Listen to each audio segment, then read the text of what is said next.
اس کے آنے سے پہلے حالات کیسے ہوں گے؟ پانی کی طرح خون بہایا جائے گا، واستخفوا بالدماء شربت الخمور، پانی کی طرح شراب پی جائے گی، لوگ سرے عام شراب پیئیں گے اور عیب نہیں سمجھیں گے۔ آج دیکھ لو فیشن ہے، مہندی ہے تے شراب کوئی نہیں، کیسی مہندی ہے؟ شادی ہے تے شراب کوئی نہیں۔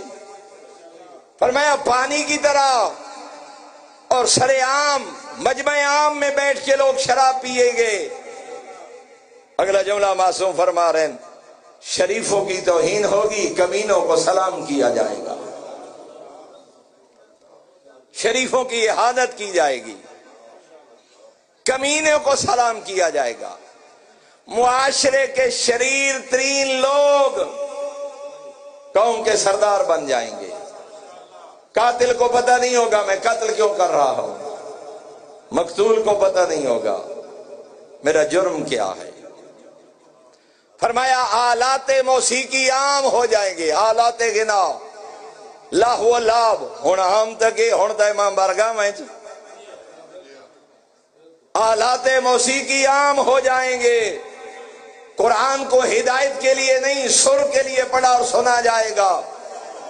بندے سر مرے دے بیٹھے پتہ ہی کوئی نہیں مانی کیا ہے، او دی لاہی چاڑی دے بندے اٹھ کے بیان دے پتہ ہی کوئی نہیں۔ جو قرآن تبیاد ہے وَقِيمُ الصَّلَاةَ وَلَا تَكُونُوا مِنَ الْمُشْرِكِينَ، نماز پڑھتے مشرک نہ بن۔ قرآن کو ہدایت کے لیے نہیں سر کے لیے پڑھا جائے گا، سر کے لیے سنا جائے گا، کمینے سردار بن جائیں گے۔ مساجد خوبصورت ہوں گی، سجدوں سے خالی ہوں گی، مساجد خوبصورت ہوں گی، سجدوں سے خالی ہوں گی، گھر کا کاروبار عورت سنبھال لے گی، مرد عورت کی کمائی بیٹھ کے کھائے گا، اتنا دیوس ہو جائے گا۔ عورت کی کمائی ڈیرے تے سردار بن کے کمائی مستور دی، لوگوں میں غیرت دم توڑ جائے گی۔